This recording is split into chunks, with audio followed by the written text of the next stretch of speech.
नमस्कार दोस्तों, स्वागत है आप सभी का आर के मोटिवेशनल वीडियोज यूट्यूब चैनल में। तो आज की कहानी का टाइटल है कोई पाप नहीं किया फिर भी हमारे जीवन में इतना कष्ट क्यों आता है। तो आइए जानते हैं इस वीडियो के माध्यम से। एक राजा ने ब्राह्मणों को भोजन के लिए अपने महल में बुलाया और उनके भोजन के लिए एक लंगर का प्रबंध किया। राजा का रसोइया खुले आंगन में भोजन बना रहा था। उसी समय एक चील अपने पंजे में जिंदा सांप को लेकर राजा के महल के ऊपर से गुजरी। तब पंजों में दबे सांप ने अपनी आत्मरक्षा में चील से बचने के लिए अपने फन से जहर निकाला। तब रसोइया जो लंगर ब्राह्मणों के लिए पका रहा था, उस लंगर में सांप के मुंह से निकली जहर की कुछ बूंदें खाने में गिर गईं। किसी को कुछ पता नहीं चला। फलस्वरूप वह ब्राह्मण जो भोजन करने आए थे, उन सब की जहरीला भोजन करने से मौत हो गई।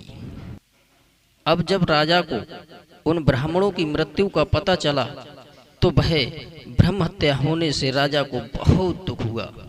ऐसे में अब ऊपर बैठे यमराज के लिए भी ये फैसला लेना मुश्किल हो गया कि इस पाप कर्म का फल किसके खाते में जाएगा। राजा के, जिसको पता ही नहीं था कि खाना जहरीला हो गया है, या फिर रसोइया जिसे पता ही नहीं था कि खाना बनाते समय वह जहरीला हो गया है या नहीं, या फिर वह चील जो जहरीला सांप लेकर के राजा के महल के ऊपर से गुजरी, या वह सांप जिसने अपनी आत्मरक्षा के लिए जहर निकाला। बहुत दिनों तक यह मामला यमराज की फाइल में अटका रहा।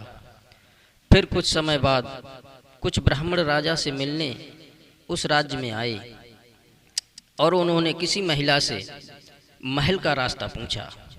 तो उस महिला ने रास्ता तो बता दिया, पर रास्ता बताने के साथ साथ ये भी कह दिया कि देखो भाई, जरा ध्यान रखना, वह राजा आप जैसे ब्राह्मणों को खाने में जहर देकर मार देता है।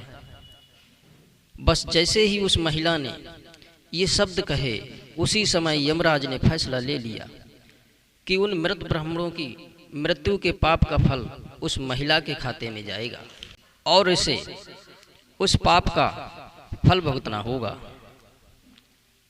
यमराज के दूतों ने पूछा, प्रभु ऐसा क्यों, जबकि उन मृत ब्राह्मणों की हत्या में उस महिला की कोई भूमिका भी नहीं थी।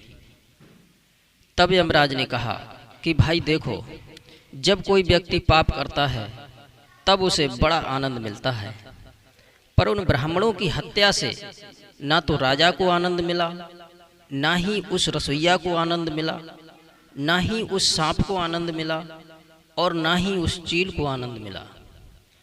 पर उस पाप कर्म की घटना की बुराई करने के भाव से बखान करने से उस महिला को जरूर आनंद मिला है। इसलिए राजा के उस अनजाने पाप कर्म का फल अब इस महिला के खाते में जाएगा।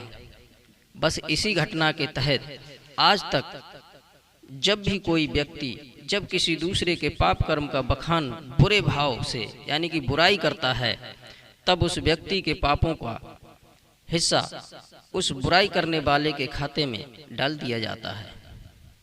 दोस्तों, अक्सर हम जीवन में सोचते हैं कि हमने जीवन में ऐसा कोई पाप नहीं किया है, फिर भी हमारे जीवन में इतना कष्ट क्यों है।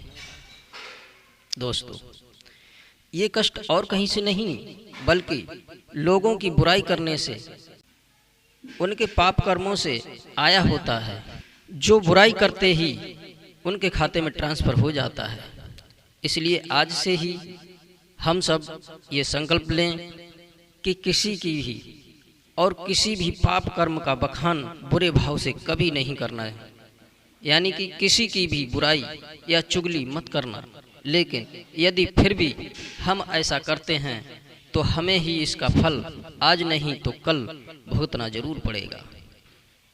तो दोस्तों, कैसी लगी हमारी वीडियो हमें कमेंट के माध्यम से बताएं।